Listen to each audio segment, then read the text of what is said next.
Nobody walks into a dealership in 2026, looks at a $62,000 SUV with a turbocharged 4-cylinder and a touchscreen that controls the air vents and thinks, this is the most car ever built.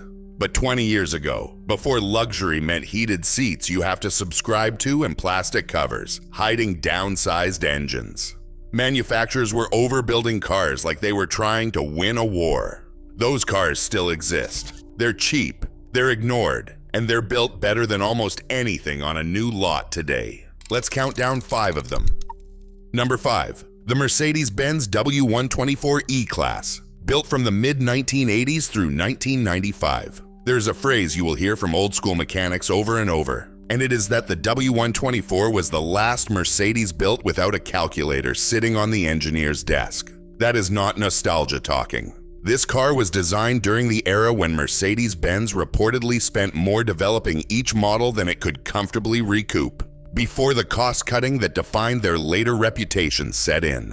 The doors close with a sound that newer cars spend millions trying to fake. The body panels were galvanized to fight rust at a time when most automakers did not bother. And the whole structure was engineered with a kind of paranoid overkill that makes a brand new Lexus feel disposable by comparison. Under the hood of the 300e, you will find the M103, a 3.0-liter inline-6 making around 177 horsepower. And in the later E320, you get the M104, a 3.2-liter 6, putting out roughly 217.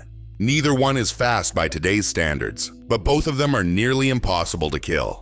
These are naturally aspirated, mechanically straightforward engines that routinely cross 300,000 miles when someone bothers to change the oil. I had a retired teacher bring me a 1994 E320 with 248,000 miles on it last year, worried it was finally tired. It was not. It had a small valve cover leak and a tired climate control blower, and that was the extent of its complaints. A clean W124 right now sits somewhere between $5,000 and $9,000, with the best kept examples occasionally creeping higher because collectors are starting to notice. If you go shopping, the one trap to know about is the early to mid-1990s wiring harness on certain M104 engines, where the insulation was made from a biodegradable material that turns brittle and crumbles with age. A replaced harness is a selling point. Original and untouched at 30 years old, though, is a future headache.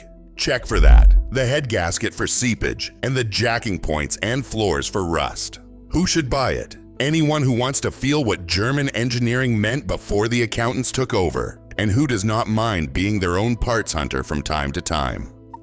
Number 4. The first generation Infiniti Q45, built from 1990 through 1996. This is the car almost nobody remembers, and that is exactly why you can buy one for less than the down payment on a new Altima. When Nissan launched Infiniti to fight Lexus head-on, they did not build a gussied-up Maxima. They built a genuine flagship, and they dropped in one of the most underrated VH45DE V8 engines of the entire decade. The VH45DE is a 4.5-liter dual overhead cam, 32-valve aluminum V8 producing 278 horsepower and around 292 pound-feet of torque, numbers that were monstrous for a luxury sedan in 1990.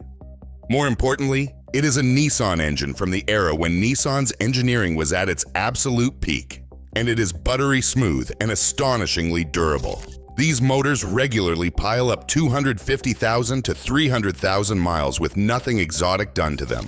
The reason the Q45 fell off the map is partly its own fault. The first cars launched without a traditional chrome grille, a styling gamble that confused American buyers who wanted their luxury cars to look the part. Nissan eventually caved and added one, but underneath, the car was always brilliant. You can find clean examples today for $4,000 to $8,000, which is frankly absurd for a hand-built feeling V8 luxury sedan with this engine. One word of warning when shopping. A small number of these came with a complex, full-active suspension system, an early electronic hydraulic setup that is now a financial black hole to repair. You want the standard suspension. Verify which one you are looking at. Listen for hydraulic whining, and walk away from any full-active suspension car unless it is nearly free and you enjoy pain. Beyond that, Check the cooling system, inspect the aging electronics and power accessories, and confirm the timing was serviced. Who should buy it? Someone who wants a genuinely special, smooth, fast V8 sedan that nobody else on the road will recognize for the price of a beater Civic. Number 3. The second generation Lexus GS300, built from 1998 through 2005. Now we're getting into the engines that mechanics actually whisper about. The GS300 came with the 2JZGE, a 3.0-liter inline-six, making 220 horsepower. If that engine code looks familiar, it should. It is the naturally aspirated sibling of the 2JZGTE, the legendary twin-turbo motor from the Toyota Supra that the entire performance world has spent 25 years worshipping. The GS got the non-turbo version, and while it will not break a dyno, it inherited the same cast iron block and the same nearly indestructible bottom end. This is an engine people build to make 1,000 horsepower because the foundation is that strong. In a GS300 making a modest 220, it is simply never stressed, which means it will outlast the chassis, the interior, and probably the person who buys it. I serviced a 2002 GS300 a while back, with just over 230,000 miles, owned by a contractor who used it as a daily highway car. His total repair history outside of fluids and brakes was a single set of coil packs and one valve cover gasket. The car drove tight, quiet, and composed, like it had maybe 60,000 miles on it. A good GS300 today runs roughly $6,000 to $9,000, depending on miles and care. The one thing to know is that this engine uses a timing belt, not a chain, and it needs replacement around the 90,000 mile mark along with the water pump. If the seller has records showing it was done, that is gold. If it is overdue, budget around $700 to $900 and use it as leverage. Also check for any dashboard cracking in hot climates and inspect the suspension bushings, since these can dry out with age. Who should buy it? Anyone who wants Supra bloodline reliability wrapped in a quiet, rear-wheel drive luxury sedan that handles far better than a 25-year-old car has any right to. Number 2. The Lexus LS400, built from 1989 through 2000. This is the car that genuinely changed the industry. And you can buy a running one for the price of a used dirt bike. When Toyota set out to build the LS400, they reportedly spent around $1 billion in the better part of 6 years, burned through hundreds of prototypes, and obsessed over details that no other automaker cared about. The result embarrassed Mercedes and BMW so badly that German engineers reportedly bought LS400s just to tear them apart and figure out how Toyota had built something so refined. At the heart of it is the 1UZFE, a 4.0-liter V8 that is, without exaggeration, one of the most reliable engines ever fitted to a passenger car. Early versions made around 250 horsepower, and the later VVTY models climbed to roughly 290. It is an aluminum V8 with a reputation for crossing 300,000 miles routinely and 400,000 miles regularly when maintained. There's a famous old Lexus commercial showing champagne glasses stacked on the hood, while the engine revved, not spilling a drop, because the thing ran that smoothly. That was not marketing fiction. It really was that refined, and a clean one still feels that way today. You can find driving examples for $4,000 to $8,000, and the very best low-mileage cars occasionally push past that because people who know what they are refuse to let them go. 2 things to verify when shopping. First, this engine is a timing belt motor, an interference design, so it must be replaced on schedule, roughly every 90,000 miles, or a failure can destroy the engine. Get records. Second, the starter is buried in the engine valley under the intake, so when it eventually fails, the part is cheap, but the labor is significant. A car that's already had that done is one less surprise. Otherwise, check for power steering and minor accessory leaks that come with age. Who should buy it? Anyone who wants to understand why the rest of the luxury industry panicked in 1990. And who wants a car that will quietly outlive most vehicles built 2 decades later. Number 1. The Lexus LS430, built from 2001 through 2006. This is the one. if I could only recommend a single forgotten luxury car built like a tank, this is where my money goes every single time. And the prices on these still make no sense to me.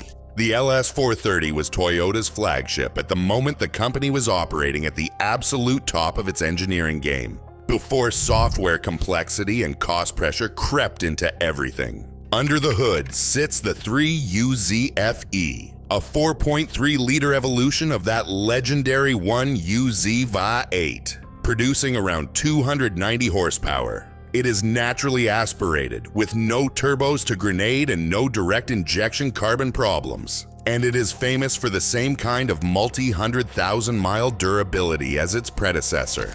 But the engine is only half the story. The LS430 was engineered to be one of the quietest, most isolated, most solidly assembled cars in the world when it was new. And it cleaned up in dependability awards across the industry during its production run. Sit in one today and close the door, and the silence is unnerving for a car this old. I worked on 3 of these in a single month recently. Between them, they carried well over 600,000 miles, and not one needed anything beyond routine maintenance and a couple of suspension components. The interior leather still looked rich, the electronics still worked, and the engines were dead quiet. That is what 20 years of Toyota over-engineering looks like in person. When new, these stickered well over $55,000. Today, a clean LS430 lives in the $6,000 to $9,000 range, with higher mileage cars dipping below that. You are buying a vehicle that genuinely embarrasses a new Lexus on build quality and long-term reliability for the price of a tired economy car. When you shop, treat the timing belt service as non-negotiable. This is a belt engine, and the timing belt should be replaced around 90,000 to 100,000 miles. Some trims came with an optional air suspension, so test that it raises and settles correctly. And know that standard coil spring cars are the simpler long-term choice. Check the dashboard for cracking in hot climates, and confirm the navigation and every power accessory still functions. Because these were tech-heavy cars for their day. Who should buy it? Honestly, almost anyone shopping for a comfortable, reliable, dignified car under $9,000 who does not care what the badge says to the neighbors. You are getting flagship luxury and Toyota engineering for Corolla money. So there they are. 5 luxury cars the market forgot, but mechanics never did. The Mercedes-Benz W124, the last Mercedes built before the calculators took over. The Infiniti Q45 and its overlooked V8 that nobody remembers exists. The Lexus GS300 with Supra bloodline running through its engine bay. The Lexus LS400 that frightened the entire German auto industry. And the Lexus LS430, the quiet, overbuilt flagship that might be the single best-kept secret in the used luxury market. You now know 5 cars you can buy for under $9,000 that were engineered to last longer than vehicles costing 3 times as much. The next time a salesman steers you toward a leased back crossover with a turbo 4 and a repair bill waiting in the wings, you'll know there's a hand-built feeling, naturally aspirated luxury car out there for a fraction of the price. If this kind of straight talk helps you shop smarter, hit subscribe. I've got more videos coming on the cars that dealerships push versus the ones that actually make sense. Drive safe, take care of your car, and it'll take care of you. I'll see you in the next one.